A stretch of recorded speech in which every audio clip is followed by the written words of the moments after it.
প্রিয় দর্শক, সাজ্জাদ কাদিরের শুভেচ্ছা নিন।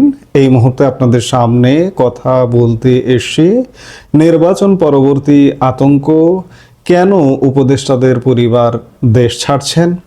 কখনো কখনো সোশ্যাল মিডিয়াও আমাদের খবর হয়ে ওঠে, কারণ মেইন স্ট্রিম মিডিয়া যখন প্রতিনিয়ত ব্যর্থতার পরিচয় দিচ্ছে, অনেক খবর দিচ্ছে না বা দিতে পারছে না। বিশেষ করে পরিবর্তিত বাংলাদেশের 2024-এর অগাস্ট পরবর্তী 1.5 বছরের বাংলাদেশের গণমাধ্যমকে যদি আপনি তাকান, যদি দেখেন, তাহলে অনেক ইনসাইড নিউজ আপনি পাচ্ছেন না বা পাবেন না। তখন কখনো কখনো সোশ্যাল মিডিয়া এবং বিভিন্ন সোর্স আমাদের খবরের মূল উৎস হয়ে উঠছে। আজকে ঠিক তেমনি, এই মুহূর্তের ভিডিওতে ঠিক তেমনি একটি সোশ্যাল মিডিয়া খবর নিয়ে আলাপ করব। কখনো কখনো সোশ্যাল মিডিয়ার খবর নিয়েও আলাপ করতে হয়, তাই আলাপ করছি। দেশের রাজনৈতিক অঙ্গন যখন আসন্ন নির্বাচন ঘিরে উত্তপ্ত, ঠিক তখনই সামাজিক যোগাযোগ মাধ্যমে একটি খবরটি হলো অন্তর্বর্তী সরকারের অন্তত 9 জন উপদেষ্টা পরিবারের সদস্যরা ইতিমধ্যে দেশ ছেড়ে বিদেশে পাড়ি জমিয়েছেন। এই খবরটি দুজন বাংলাদেশের সিনিয়র সাংবাদিকের সোশ্যাল মিডিয়ার আলোকেই পরিবেশন করবার চেষ্টা করছি।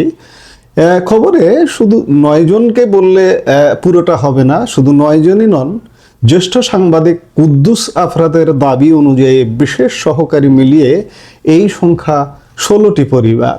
গুঞ্জন শোনা যাচ্ছে যে 9 থেকে 11 তারিখের মধ্যে আরও অনেকে পাড়ি জমাবেন।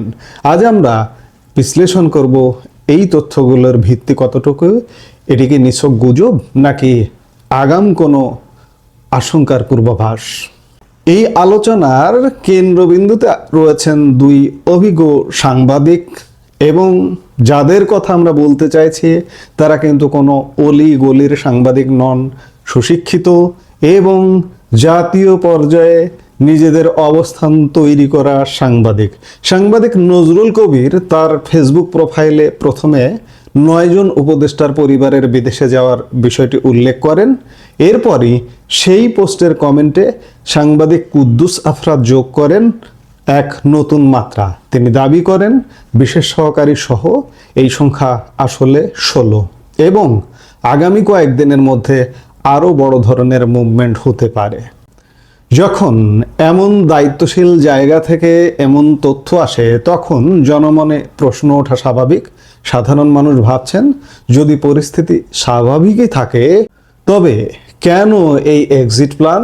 তারা কি নির্বাচন পরবর্তী কোনো অনাকাঙ্ক্ষিত পরিস্থিতি বা বড় কোনো পরিবর্তনের আঁচ পাচ্ছেন? আমার কথাই যদি আমি বলি যে একদম উড়িয়ে দেওয়াও যায় না। আমিও বিভিন্ন জায়গা থেকে কানাঘোষা শুনছি।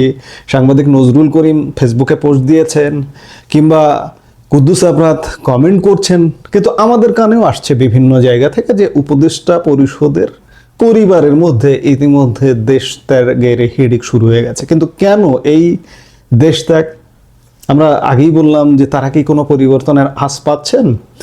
কারণটা হচ্ছে যে গত 1.5 বছরের বাংলাদেশকে আপনি যদি দেখেন, গত 1.5 বছরে এই উপদেষ্টা পরিষদ বাংলাদেশকে একটি ধ্বংসস্তূপে পরিণত করেছে। বাংলাদেশের স্বাধীনতার 55 বছরের ইতিহাসে আমরা নির্বাচিত সরকার দেখেছি, আমরা রাজনৈতিক সরকার দেখেছি, আমরা সেনা শাসিত সরকার দেখেছি, আমরা সেনা সমর্থিত তত্ত্বাবধায়ক সরকার দেখেছি, আমরা সংবিধানের তত্ত্বাবধায়ক সরকার দেখেছি, কিন্তু বাংলাদেশের এতটা পতন আমরা কখনোই দেখিনি। আজকে উপদেষ্টা পরিষদের সদস্যরা কিংবা তাদের পরিবারের সদস্যরা রাতে নিশ্চয়ই বিছানায় ঘুমান। বিছানায় যখন শোন, তখন নিজেদের কৃতকর্মের একটি কি আত্ম উপলব্ধি হয় না যে আমরা 1.5 বছরে কি করলাম? এই কর্মের উপরে আমরা কি বাংলাদেশে টেকে থাকতে পারবো, নাকি আমরা যদি বাংলাদেশে থাকি, হঠাৎ করে যদি রাইফেলের গুলিটা অন্যদিকে ঘুরে যায়, আমাদের বিপক্ষে আছে, মানে আমাদের প্রতিপক্ষের দিকে রাইফেলটা তাক করা আছে, হঠাৎ করে রাইফেলটা যদি আমাদের দিকে ঘুরে যায়, তখন কি হবে? এই ভাবনাগুলো আসে কিনা? যদি এই ভাবনাগুলো আসে, তাহলে সাংবাদিক নজরুল কবির কিংবা কুদ্দুস আফরাদ যে কথাগুলো সোশ্যাল মিডিয়ায় বলছেন, সেগুলো কিন্তু অমূলক নয়। এছাড়াও আমরা যদি আরো বিভিন্ন বিষয়গুলো একটু বিবেচনা করি, আমরা যদি নিরপেক্ষভাবে দেখি, তবে কিছু বিষয়ে মাথায় রাখতে হবে। উপদেষ্টাদের পারিবারিক অবস্থানের কথা যদি আপনি চিন্তা করেন, অনেক উপদেষ্টার সন্তান বা পরিবার আগে থেকেই বিদেশে স্থায়ীভাবে বসবাস করেন। তাদের আসা যাওয়া একটি নিয়মিত প্রক্রিয়া হতে পারে। নিরাপত্তা শঙ্কা, নির্বাচনের সময় বা পরবর্তী সময়ে রাজনৈতিক অস্থিরতা বাংলাদেশের রাজনীতিতে নতুন কিছু নয়। অনেক ক্ষেত্রে ব্যক্তিগত নিরাপত্তার খাতিরে পরিবারের সদস্যদের সরিয়ে রাখা একটি সাধারণ কৌশল হতে পারে। সরকারের পক্ষ থেকে এখন পর্যন্ত এই বিষয়ে কোনো আনুষ্ঠানিক বিবৃতি দেওয়া হয়নি। সাংবাদিকরা যখন সুনির্দিষ্ট সংখ্যা বলেন, সংখ্যা ধরে ধরে বলছেন, তখন সাধারণত তাদের কাছে কোনো ইনসাইড সোর্স থাকে।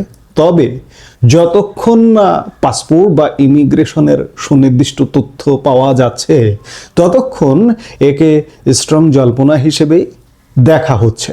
আমাদের মনে রাখতে হবে যে সামাজিক যোগাযোগ মাধ্যমে সংবাদের সাথে অনেক সময় রং চড়ানো হয়। তবে 16টি পরিবারের কথা যখন উঠছে, তখন বিষয়টিকে একবারে উড়িয়ে দেওয়ারও কোনো সুযোগ নেই। সংখ্যা ধরে 9, আবার 16 এবং আগামী 9, 10, 11 ডেট দিয়েও দেওয়া হচ্ছে যে এই সময়ের মধ্যে মুভমেন্টটা আরও বেড়ে যাবে। তাহলে আপনি এটিকে উড়িয়ে দেবেন কিভাবে? এই খবরের রাজনৈতিক প্রভাব কিন্তু ব্যাপক। সাধারণ মানুষ যখন শোনে যে নীতি নির্ধারকদের পরিবার নিরাপদ আশ্রয়ে চলে যাচ্ছে, তখন তাদের মধ্যে প্যানিক বা আতঙ্ক তৈরি হয়। এটিকে নির্বাচনের পর কোনো ধরনের বড় পাওয়ার গ্যাপ বা বিশৃঙ্খলা সৃষ্টির ইঙ্গিত, নাকি এটি কেবলই একটি পরিকল্পিত অপপ্রচার যাতে সরকারের মনোবল ভেঙে দেওয়া যায়? সরকারের মনোবল শেষ মুহূর্তে আর মাত্র কয়েকদিন আছে, ভেঙে দিলেই কি আর না দিলেই কি? সরকারের মনোবল ভেঙে দিয়ে আসলে কি হবে এই মুহূর্তে? এই বিষয়গুলো বিবেচ্য। ইতিহাস বলে বড় ধরনের পট পরিবর্তনের আগে অনেক সময় প্রভাবশালী মহলে এক ধরনের দেশ ছাড়ার হিড়িক দেখা যায়। এখন প্রশ্ন হলো, বর্তমান পরিস্থিতি কি আসলেই সেদিকেই যাচ্ছে? বর্তমান পরিস্থিতি যদি আপনি বিবেচনা করেন, এটি কিন্তু খুব স্বল্পতম সময়ের একটা সাংবিধানিক যে 3 মাসের তত্ত্বাবধায়ক সরকার ছিল সেটি নয়, 1.5 বছর। আমাদের যে সরকারের যে মেয়াদ, আমাদের সাংবিধানিক নিয়ম অনুযায়ী যে রাজনৈতিক সরকার নির্বাচনের মাধ্যমে যে সরকারের মেয়াদ 5 বছর, এই সরকারটা কিন্তু 1.5 বছর, মোটেই কম নয়। কাজেই এটিকে একটা খুব বড় ধরনের পট পরিবর্তন যদি বলেন, তাহলে কিন্তু মোটেই ভুল হয় না। এবং এই পট পরিবর্তনের আগে তাদের কর্ম বিশ্লেষণ করলে তারা তো ভীত সন্ত্রস্ত হয়ে যাওয়ারই কথা। তারা যে অপকর্ম করেছে, ঘুষ, দুর্নীতি, অনিয়ম, সামাজিক বিশৃঙ্খলা, এটি কি তারা জানে না? তারা কি মনে করছে যে তারা একদম ধোয়া তুলসী পাতা? যদি মনে না করে, তাহলে আমাদের 2 সিনিয়র সাংবাদিক যে কথা বলছেন সোশ্যাল মিডিয়ায়, সেটির একদম কোনোভাবে উড়িয়ে দিতে পারি না। দিন শেষে 9, 10 বা 11 তারিখ পার হওয়ার পর অনেক কিছুই পরিষ্কার হয়ে যাবে। সাংবাদিক কুদ্দুস আফরাতের দেওয়া সময়সীমা যদি মিলে যায়, তবে সেটি হবে বর্তমান প্রশাসনের জন্য বড় ধরনের একটি অস্বস্তির কারণ। আর যদি এটি ভুল প্রমাণিত হয়, তবে বুঝতে হবে এটি ছিল একটি সুপরিকল্পিত গুজব। আমরা কোনো পক্ষ নিচ্ছি না, কেবল জনমনে চলমান প্রশ্নগুলো তুলে ধরছি। আপনারা কি মনে করেন, এই বিদেশ যাত্রা কি ব্যক্তিগত কারণে নাকি বড় কোনো বিপদের আশঙ্কায়? কমেন্ট করে আমাদের জানান। দেশ ও রাজনীতির এই অস্থির সময়ে গুজব থেকে সাবধান থাকুন এবং সঠিক তথ্যের ওপর নজর রাখুন। এই মুহূর্তে এ পর্যন্তই।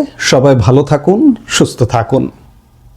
আমাদের ভিডিওগুলো নিয়মিত পেতে সাবস্ক্রাইব করুন Sajjad Kadir and the legends YouTube channel এবং লাইক, কমেন্ট, শেয়ার করে সাথে থাকুন।